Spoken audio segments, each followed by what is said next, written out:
Hi, I'm Heidi with Onigo Crafting. Welcome to my craft corner for more tips, techniques, and inspiration. Today, I'm going to show you how to use background paper to make some really easy cards. I'm going to show you one card and then I have a bunch more samples to share as well. And these are all just using one greeting set. And I'm going to be using the blending brushes to give your background paper just a little bit extra oomph to it. I'm really excited to get started, but before I do, if you have any questions about rubber stamping, card making, or other paper crafting, I'd be happy to help you with that. Go ahead and leave me a comment or send me an email and let me know how I can help you. I'd also love to have you join me for one of my online card classes, or come on over to my Facebook community and hang out with me over there because we have lots of fun. You're going to find all the links to those things in the description to this video, where you will also find a link to my website that has more photos and the dimensions for today's cards. All right, Oni go, let's get stamping. For today's projects, I'm going to be using the Happy Thoughts stamp set. Now, this is a new stamp set that is in the January to June mini catalog, and this is what it looks like. Isn't it gorgeous? And this stamp set was actually designed by my upline, Jackie, for her $1 million sales. Anytime that a Stampin' Up! Demonstrator achieves $1 million in sales, which is absolutely amazing, they get to design their own stamps. So this is the stamp set she designed, and you can see she signed it for me. Wasn't that sweet? So we're going to be using this, and I love this stamp set because not only does it have some great outsides, it has all the basics that you need. Congratulations, thank you, thinking of you, and happy birthday. But it also has insides to go with it, because sometimes you just don't want to write or you don't know what to say, right? Like, I have to send a card to this person, but I'm not really sure to what write. And if you don't have an inside, you're kind of staring at an entire blank inside of a card that you're trying to fill. Well, these are some nice big insides, so you won't have to worry about that so much. You can add a nice note if you want, but if you're not quite sure what to say, it's okay. There's a greeting for you already in there. So I want to show you a quick tip before I get started for mounting your cling stamp. So I haven't mounted all of these yet. You can see I still have a few left to go. Now, sometimes if you follow the directions, which there are directions on the inside of the case on how to mount the stamps, and if you follow that, it can be a little bit tricky to get them to line up just perfectly. So here's a tip I found for helping you line up your stamps when you go to put the backs on them, right? Because this is about putting the back on the stamp. So I'm going to grab one of the stamps that I have not used yet out of here, and this is the Thinking of You stamp. And you can see it's got a label on the back here. Now, normally what you would do is you peel off this label, and you peel off this label over here, and then you take this and you put this right on top. But it can be a little bit tricky to get them lined up. So what I'm going to do, now normally you would peel off this label and the actual label would stick underneath there, but I'm going to reach underneath and I'm going to peel off the whole thing. All right, so I've just peeled off that whole label, and I'm going to put it on a clear block. Now, it does work best if you use a clear block that's a little bit bigger so you can really see where it's at. Now, once that label is stuck on my clear block, now I'm going to go ahead and peel off the back to it. Have that nice and exposed. I'm going to take the back off my stamp, and now you can see where that label is, and it's easier to see in person. You might not be able to see it, but I can really see the outline of that label, and I can get it close and really get it lined up on the back of my stamp. So this way it's not like overhanging or it's not crooked based on the stamp. Now, this is not going to promise perfect placement because you never know when the stamp and the label just aren't quite the same, but it is going to really help you. So I really like this. This is a tip I picked up not too long ago, and I've been using it lately, and I have found it so much easier to mount my stamps that way. All right, so that's for the Thinking of You. I'm actually, for this card, I'm going to use Thank You. Now, you know, when you first use your cling stamps, you have to be very, very careful when you are peeling them back off the block, because the cling is very, very clingy, and if you just pull on the red rubber, you might rip it. So you really want to get under there. I like to get my fingernail just a little bit underneath there and pull off underneath the label. So I'm going to stick that one back, and I am going to grab the Thank You stamp. Now, if you joined me for my catalog kickoff, then you might have a whole stack of 4x6-inch pieces of designer series paper, right? Because that came with your card kit. I'm going to show you some cards using kind of just pattern paper as the star of your card, but I'm going to show you just a little trick to make that card front pop a little bit more. So it looks, you know, you've done a little bit of something. You've zhuzhed it up a little bit. So here's a piece of 4x6-inch designer series paper, and I'm going to cut this down so that it is 5.5 by 3 3/4.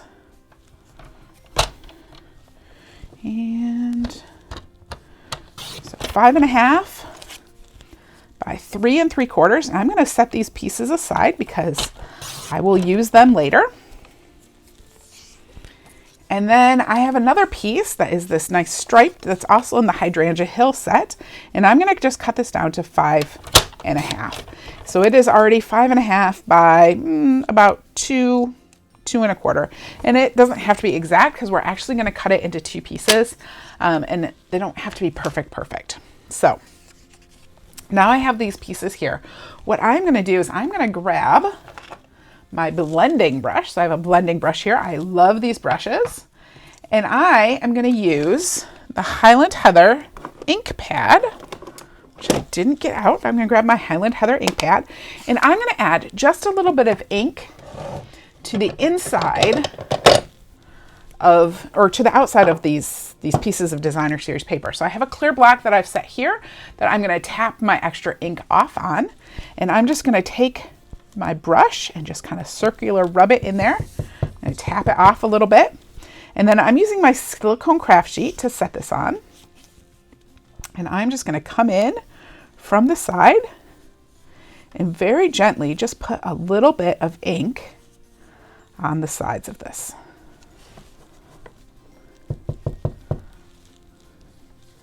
And I don't want to go too far. I just really want to get it just very gently on the side.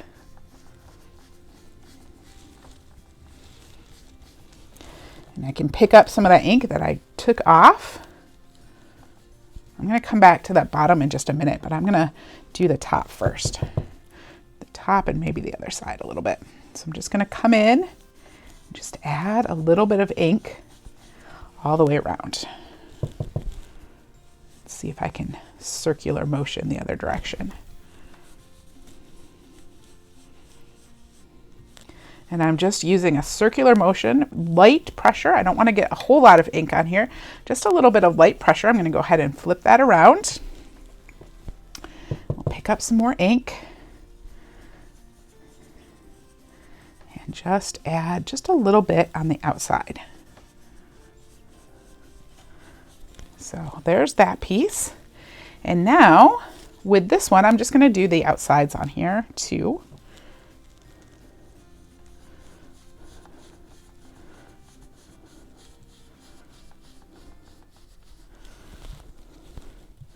And again, just light pressure coming in from the outside.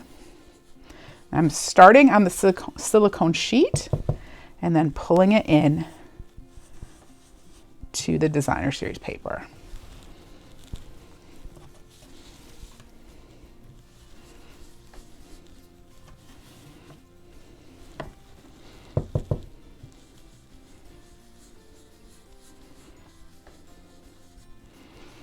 Just like that. I want to get just a little bit on the end. I don't have to worry too much about the middle because we're actually not going to use that part, but just a little bit just like that. All right, so now I have added just a little bit of ink to the outside there. And I'm going to show you what that looks like. So let me set this aside. Now I want to actually cut this piece in two because we're going to use it just on the outsides. It's just a little bit easier to hold on to, but this saves you some paper because we only need a sliver of it on each side. And so we'll save a little bit of paper by cutting it down instead of having it go all the way across. I'm going to grab my liquid adhesive, and what I'm going to do is I'm going to put just a bead of liquid adhesive down the very, very edge here. And then the very, very edge where it doesn't have ink on it. And this just helps us get some adhesive on both sides. So now I'm just going to put this on here and just very gently line that up. And I just want to have a little bit sticking out on both sides. And that might even be too much. Hopefully not. Ooh, my adhesive's already drying up here on me. And I have missed, but we'll trim that up. It's fine. So now I'm going to go ahead and put just a bead of adhesive down that side. And just a bead right down that edge. And now, once again, we'll just line this up.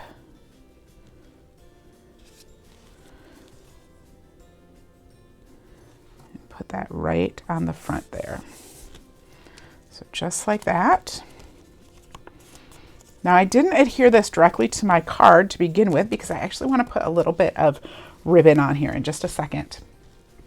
First, I'm going to go ahead and stamp. So I pulled out that thank you, and I have some gorgeous grape ink. Now you'll notice that the paper is Highland Heather, and the paper we're going to put it on is Highland Heather. But sometimes when I'm stamping the greeting, I like to choose just a little bit darker shade. And Highland Heather and Gorgeous Grape are very similar to the same shade, just kind of, you know, Gorgeous Grape is a little bit darker, so that's going to stand out a little bit more.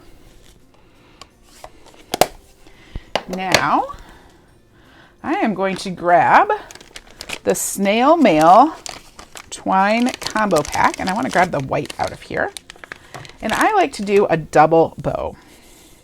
I just feel like sometimes the twine doesn't have quite enough heft to it to hold up its spot, right? Like, it just can't stand on its own. So I like to do a double string of it. Just cut off that, and then I'm going to cut it in the center. And this just gives it a little bit more punch. So slide this on here towards the bottom. And we'll see how my bow tying goes today.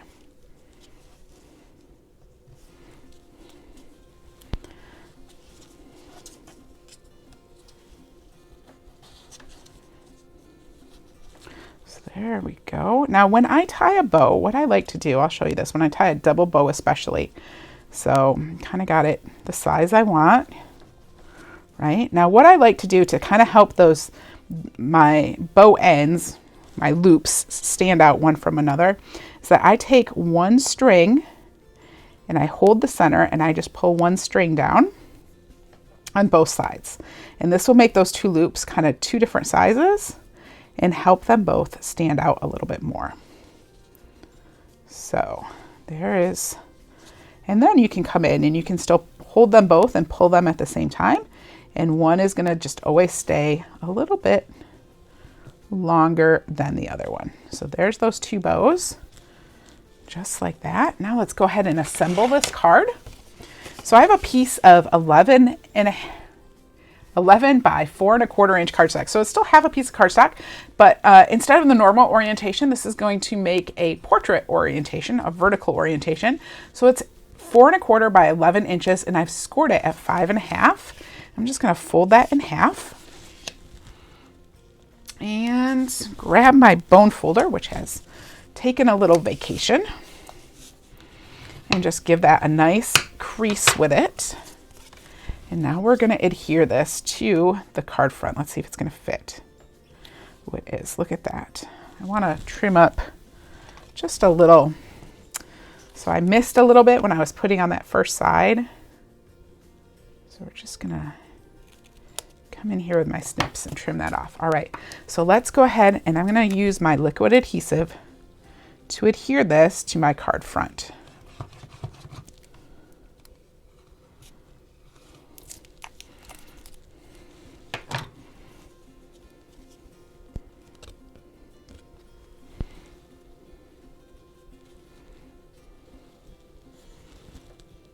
Get this all lined up. I'm just going to have a little bit of the Highland Heather showing on both sides. And I should have checked my bow before I did this, but oop, I think it is okay. All right, and I'm going to slide in this thank you right over here to the side. For this, I'm going to use Stampin' Dimensionals.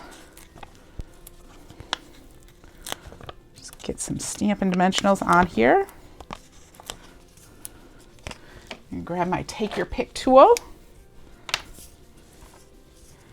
and pull off the backs.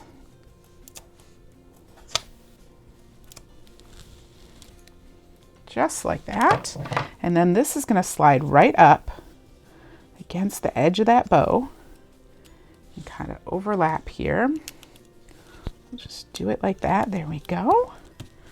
And I'm going to just trim up the edges, just a little bit of my strings. So I have a piece of 5 1/4 by 4-inch cardstock. I'm going to grab my gorgeous grape ink pad again.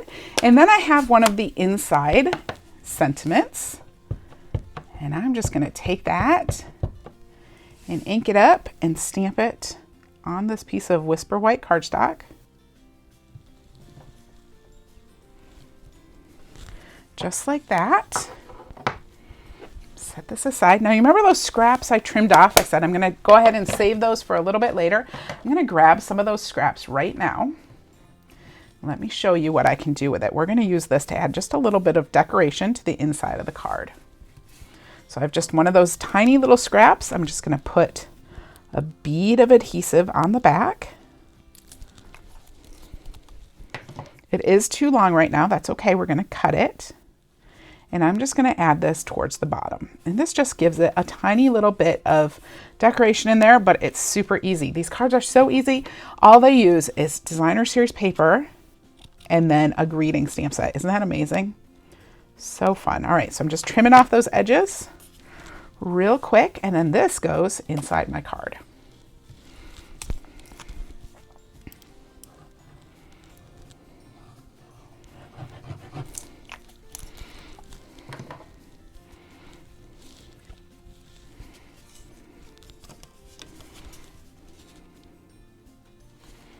So there's the inside. Now I want to show you, I made the same card without doing that the blending that I did on the outside, on the edges of that designer series paper. And I want to show you the difference between the two so you can see what that looks like.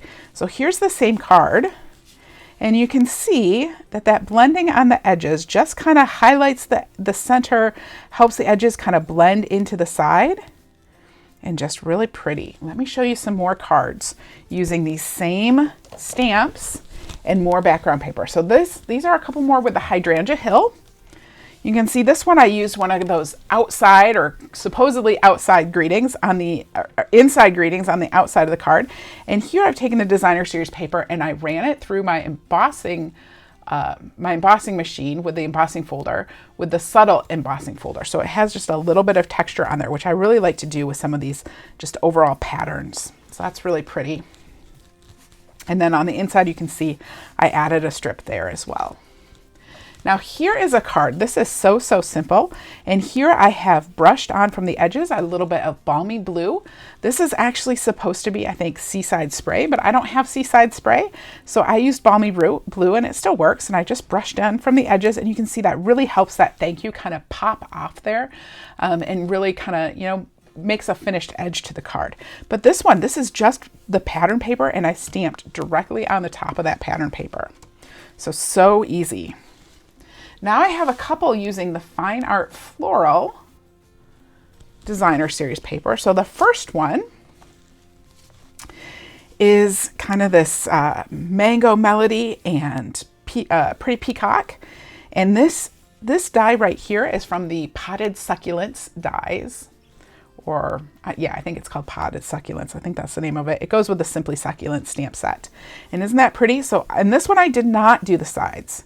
So you can kind of see what that looks like where I did not do the sides. And then here's the inside. And then I have another one with the Fine Art Floral designer series paper and the same greeting, everything.